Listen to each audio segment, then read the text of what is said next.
Over the last few years, I have taken and shared here on this channel some amazing adventures, from the Super Bowl, Atlantic City, Hollywood, a Shrek rave, Nashville, the real Dunder Mifflin, and so much more. But I couldn't help but feeling like that was a very inaccurate image of what daily van life is really like, and that I don't really make videos of the days in between, those that actually make up the majority of the van life experience. For example, I originally had another fun adventure planned for today, but I'm not one to enjoy travel days in the rain. Don't get me wrong, I love the rain. The ambiance of a rainy day is really just magical in a van for some reason. However, what I really want to say today is that this is what the majority of days look like when I live in my van, is sitting in my bed and doing nomadic work on my computer. And that's not as bad as it sounds. I actually am really excited because I recently took on a new job writing articles about van life for George magazine, and they are going to feature my article about how van life helped me pay off $60,000 in debt while also traveling full time. And they loved it so much they're actually putting it on the cover of this month's issue, which I am completely elated about as a kid whose favorite class in high school was creative writing. Over the years, I've had many jobs while living on the road. I've done some short-term jobs like being a tour guide during Halloween in Salem, Massachusetts. I had a small business promoting safety for solo female travelers. I've been a social media manager for Project Van Life. So basically, I've tried a lot of different streams of income to travel in my van, but right now I am definitely living my dream making videos on YouTube. So thank you to everyone who has made that possible and subscribed and been a part of this journey. I am so thankful every day when I wake up that this is what I get to do. I think rainy days give me a really good opportunity to just kind of like catch up on chores. The van gets messy so quickly and there's a lot to do. So last night I stayed at this hotel, which was totally fine. It was super packed. But then like early in the morning, like 5:36, I thought I was gonna get towed because I heard this guy walk by and he goes, "Yeah, hook it up to the hitch." Be honest and say I think a hitch is on the front of a vehicle. So I don't know if that's really how cars get towed. But I didn't really know, and I was waking up to the sound of a guy saying that. And I open I have these covered at night, and I open it up and there's two cars and I'm like parked in, and they are like both sides of me, and I'm like, am I about to get towed? Because it's a hotel parking lot, which I've had no problems at hotels, and it makes me so happy to be a stealth camper. But yeah, so I was parked in and I was trying to figure out what was happening. They were just towing something else that was in one of the other parking spots, but I got confused for a minute, and then they were just so close to my car and I was parked in, and then my heart starts racing, and then I have a hard time going back to bed, which sucks.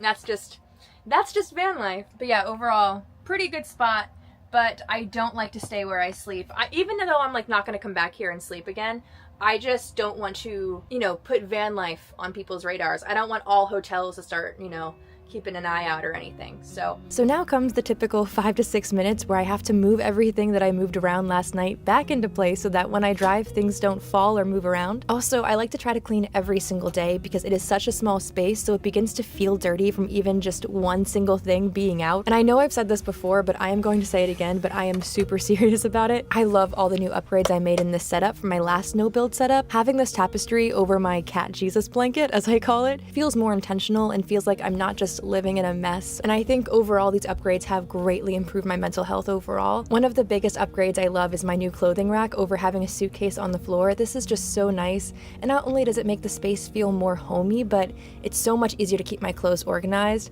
Living in an unbuilt van is 1,000 times better now that I have made these like simple upgrades, like a clothing rack and a sink and a microwave that together probably cost about $500-ish. something I actually started doing only about 6 months ago. I've been living in vans for about 4 years, and I discovered this cool thing on Google Maps I didn't know existed. I don't know if that makes me feel really old, because I feel like the person who taught me this was like, oh yeah, obviously everyone knows that. I didn't know this. I used to write down every single spot that I would sleep at in my van. That way if I ever came back to that area, I would know where it was, and I would be able to easily find places again. Or if it was a bad spot, I would be able to have notes on that. But like having a notebook it's difficult to keep track of. And I discovered if you have Google Maps, all you have to do is tap the screen where you slept, press save, and then I made a actual like list for places I have slept, and then I just write any notes. So for here, I might say it was a really quiet night. I had no problems. If it was loud, I'll note that. Like I parked in Toronto next to a children's school, so in the middle of the day, there was a lot of screaming during recess hours, and so I'll note those kind of things, but I think it's so helpful whenever I go back to a spot now, I can just open up my own list instead of iOverlander and then being like, what were these reviews? Do these look right? You know how you're always guessing on iOverlander? You don't have to do that with your own spots. So this has been super helpful. And done. And now it's saved. And now I can start my day. So a really big topic in van life is look how much money you can save because you don't pay rent or utilities, but I think something under-discussed is how often I drive to do simple chores. Like sure, some people pay $400 for trash collection a year, but I am paying in gas and mileage on my vehicle to find trash cans every few days. Or sure, I don't pay a water bill, but I pay for water fill-ups or a gym membership to shower and the gas and time to get to those places. It's still costing me money and it still adds up, which is why I usually try to throw out trash only when I need to get groceries or it's on the way somewhere. Still, it does take additional effort and time and money. These streets are so narrow that two cars can't, well, okay, two cars could fit. A car and a van cannot fit. Luckily, I fit in like every parking spot, so that's not an issue, but... Oh, and my low tire pressure symbol went on, so more things. I have a friend who lives in a bus, and this morning they messaged me that they are having much worse issues. So their response to me was, this is just how it goes, Tori, you know that. And that's true. This is just how it goes. Oh look, the curtain fell down. How lovely.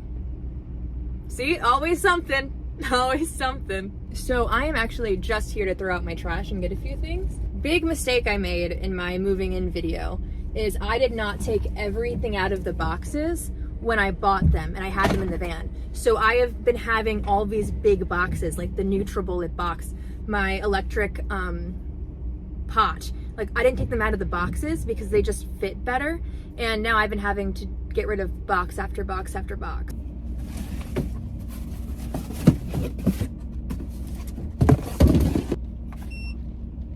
Oh, you're turning on? Watch, it's gonna turn off. Give it a second. Oh, there it goes. Maybe I should put this in the trash. No. It already looks so much cleaner over here.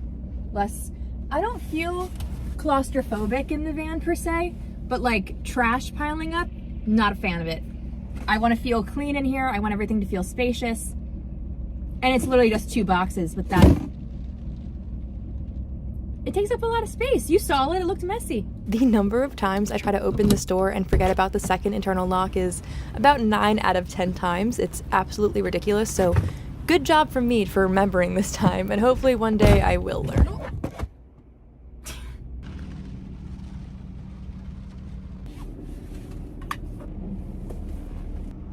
I didn't see any no overnight parking signs, so this actually might be a campable Walmart, which is good to know. Maybe I'll try it tonight. Looking for no overnight parking signs or thinking about where I can sleep is something I do subconsciously at this point. Anywhere I'm driving or visiting, I try to start out early in the day thinking about where can I sleep that night, because the absolute worst thing is when it gets late at night and I'm super tired and I just want to go to sleep and I have nowhere to park the van for the night. I'm just gonna leave the car running for maybe like 5-10 minutes just to get a little bit more power in my big Red Vision system in the back. That system only runs my heated floors by Van Live Tech, which I love and have on like all day, and my Dometic refrigerator, which is a CFX 75 and also a freezer, so it pulls a lot more power than I was expecting it to, which has led to me needing more power more often than usual. Can I just take a moment and say how impressed I have been with myself in Vegas, living off of only an Anker Solix C1000 for 7 months. Just that. Eventually I did get the Red Arc system and then I got a fridge, but I only had one power station. I never took it in to charge anywhere. How was I doing that? Right now I have 3 huge power stations, the Red Arc system, and I just got another one and I am struggling with power. I am struggling. They're like all dead. I have made so many mistakes. One, with the big ones, I forgot to turn off the AC power at one point, so it just drained it overnight. My bad. Also, I was using my connected internet and I didn't realize there was a DC cord, so I thought I could only use AC charging, and it drained a different power station, and now I am living off one with 43% battery. So I literally just turned it off to conserve. It was charging my internet. We had no internet now. I don't know how I did it. I'm so impressed with myself. I'm like, how can I recreate and redo that? So I can't really put this in a backpack and take this into Panera. Some people are bold and would just walk in with it, or would take a gigantic bag. I just think that looks a little bit like suspicious. So I have finally gotten a medium-sized power station. I did get a 100 watt hour one like 2 weeks ago. This is, I believe it's 300 watts. And I'm sorry, I gotta show you. Watch, ready? It pops up.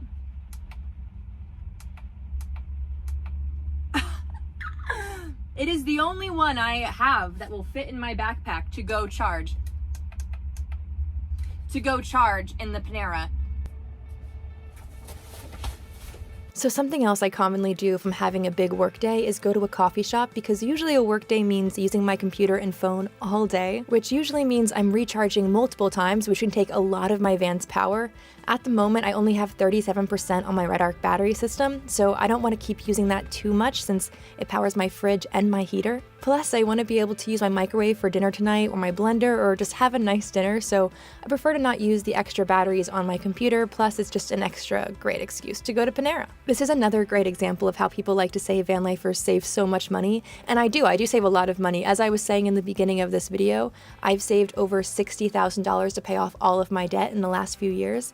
However, I am still paying a lot of money that people don't expect. For example, I don't pay utilities, but here I go into Panera paying money when I have food in my van I could eat. So I'm spending money I would not need to spend otherwise going to Panera just to charge my batteries, so that's basically a utility bill. But I guess at least when I pay for my electrical bill, it comes with cheese and carbs, so I think I really do have it made. Plus, right now the reason I'm having to go is because my solar panels aren't installed, so I'm not getting any solar power, which would add to my power greatly.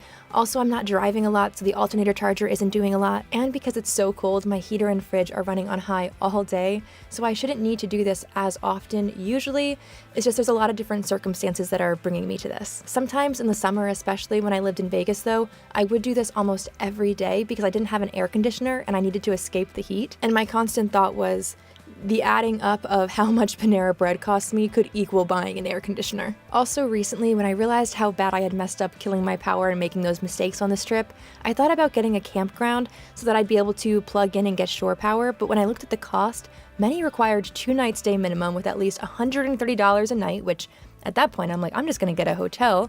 Then I was like, well, then I can't charge my batteries. And I was like, just seems ridiculous. Plus, it's winter outside right now, and I don't have an exterior shore power outlet in my van yet. So I would actually need to keep the back doors open in the cold to plug in my electrical system, which just sounds pretty awful. So that's why I ended up getting this smaller power station to be able to go into Panera and charge.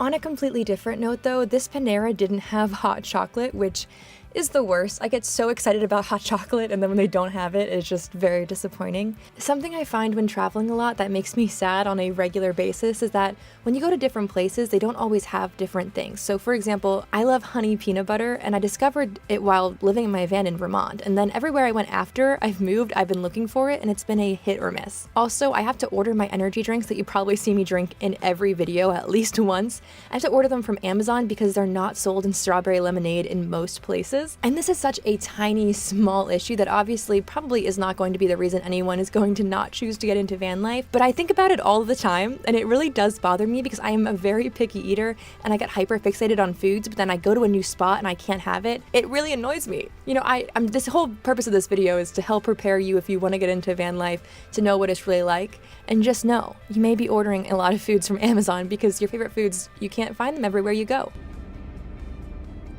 So while technically I may be able to sleep here at this Cabela's overnight, there was no overnight parking signs and it's a giant lot with trailers parked near me in the back. I also know Cabela's is a spot that occasionally supports overnight camping. I just am choosing to use this as what I consider my pre-sleep spot. And basically what that means is that it's still kind of early in the night, and I always try to get to my stealth camping spot or sleep spot as late as possible. And then I try to leave as early as possible to avoid trouble or being seen, so it's currently not even 6 p.m. If I got to my sleep spot now, I'd be there for a long time, and I don't want to wake up super early to have to leave, and so it's just easier for me to just come to somewhere like Cabela's where I look like a typical customer because they're still open, but I can still park out of the way. I think they're open probably until about 10, and then around then I'll drive to my sleep spot so I'm less seen and I'm less likely to get a knock. This whole thing helps me be able to sleep better at night, and this method honestly does work better when I know that where I'm going is going to be a good spot where I'm going to be able to sleep and I'm not going out to check a spot. Because if I show up at 10 p.m. to my sleep spot and then see no overnight parking signs, I'm gonna be really distraught. And now I have to come up with a whole new plan when I was completely ready to go to sleep and I'm probably a little bit tired, and that is one of the worst things. Another advantage to my pre-sleep spot is that I can have my lights on or make light noise without an issue, since I don't plan on being here for much longer than a few hours. Currently, I don't have blackout back window covers, but just a tapestry at the moment, which is very thin, so when my lights are on, you can definitely tell from the back that someone is inside. But thankfully, because winter is here, I finally ordered 2 back window covers from, I believe it's called Camp, and I'll link it below, but then I'll have the full blackout effect from all sides, as I do already have front window covers, so I'm very excited for that because not only are they going to give me better temperature regulation because they're all seasoned with insulate in them, so they're super high quality and I'm super psyched, and I'll probably still keep the tapestry over it for visual effect, but it's going to keep me a lot warmer. So this morning I actually did end up going into that Walmart, and one of the things I got was plastic silverware. Because, look, I know van lifers are supposed to be super environmentally conscious, but if you think about how much water I use to clean dishes, there's different kinds of environmentality, all right? All right? It just takes me so long to wash my dishes, and you always have to wash every dish like right after you use it.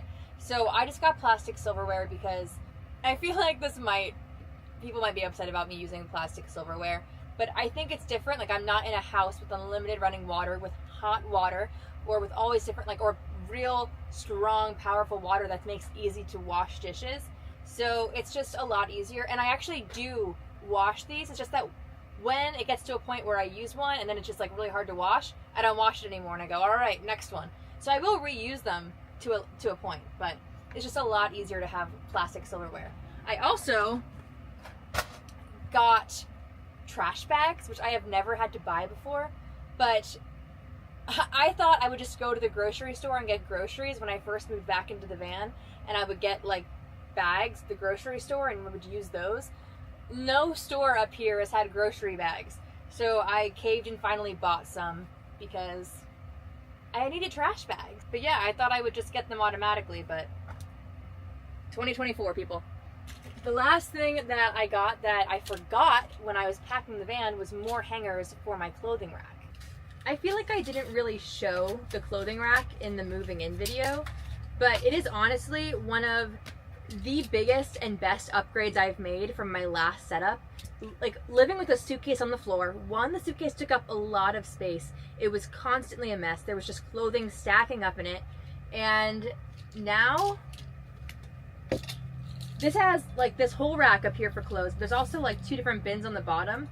I also brought less clothes because I'm only on the road for 3 weeks versus 7 months. Back to our original topic. So once it gets late, I'll go to where I'm going to sleep for the night with no lights or noise and just go right to bed. Not only do I think it helps me avoid getting a knock, but also making a bad name for van lifers or having establishments get tired of van lifers and just, end up seeing more no overnight parking signs, which in my 4 years I've been living in a van and traveling, I've definitely seen an increase of. As soon as I wake up, I do try to just immediately drive away from wherever I am, especially if I'm going to be in that area a while and want to sleep at that spot again in a few days. It just keeps my van from drawing attention or becoming recognized. But yeah, I know that sounds like a lot of work and very irritating. It's something you have to do every day. It is second nature to me at this point, but it is a lot of work and takes a lot of adapting and being flexible and willing to, if you show up somewhere, no, all right, I'm tired, but I have to go somewhere new. And that's just how it is. Welcome to van life. All of that is actually a big part of why I usually tend to pick one spot to live in my car in for 3 to 6 months. Then I get to know the area. I don't have to keep finding and guessing and learning new good spots to throw out my trash or shower or places to sleep. When I first got to Vegas, I had to try out like 4 or 5 different Planet Fitnesses, and I was willing to drive like 30 minutes. In the end, my drive to the shower ended up being about 20 minutes because the one I was near always had freezing cold showers, and I'd already picked my spot I wanted to sleep in the night, and I had all my locations for sleeping, and yeah, so I ended up paying a lot of money just to shower. But once I had figured all those things out, I was able to get a good rhythm and just a routine in 2 to 3 weeks, and then spend the next few months enjoying the area and learning the history, to seeing cool attractions. And then once I get bored of that area, I move on, and then I restart that cycle. And I think that was one of the big mistakes I made living in my van in Vegas, was that I was using too much energy doing daily life because of how unbuilt my van was, and that I didn't have energy to take care of myself or find ways to make life enjoyable. There is just so much constant learning and adapting that comes with a typical day of van life. So I have slept at Walmarts at least 300 times in the last 4 years, and I have seen some pretty crazy and insane things. I actually made a full video just of the weird things I saw at just one Walmart when living at one for 6 months straight. But honestly, this is one of the weirdest things I've seen. There are carts everywhere, as if people just all decided this Walmart specifically that like the rule of putting grocery carts away just didn't apply here. I saw once in a news segment that not putting your grocery cart back is linked to being a psychopath and having sociopathic tendencies. So should I be scared of this area? Or did like 5 people leave their carts out, and then like the next 5 people saw them sitting out and then thought, oh, well, it doesn't matter if mine isn't put away then. What difference does one cart make? And then like 100 more people thought that same thing. And even crazier, when I woke up the next morning, they were all gone. But then 2 days later, when I drove back by here, it was all like this again. So this was not like a one-time occurrence or just a crazy windstorm. This Walmart just has a random issue with carts apparently, unlike anything I have ever seen before at any other store anywhere. It is all of that to say, I think tonight I'm sleeping around psychopaths. I definitely just overthought that way too much. Like, where can I park under the light but far enough away from the other camper vans, but also away from the shopping carts, because someone's definitely gonna go around at some point in the night and clean up these, like, it has to be like 100 shopping carts just strewn everywhere. I've never seen anything like it. It's like a tornado came through here, or like someone quit their job and was like, you know what I'm gonna do? I am gonna spread shopping carts in everywhere. Like it looks crazy, but I'm in for the night. At this point, I usually just edit until 3 a.m. and that's my life. That is my life. I think the travel vlogs are very exciting and they're really fun to share.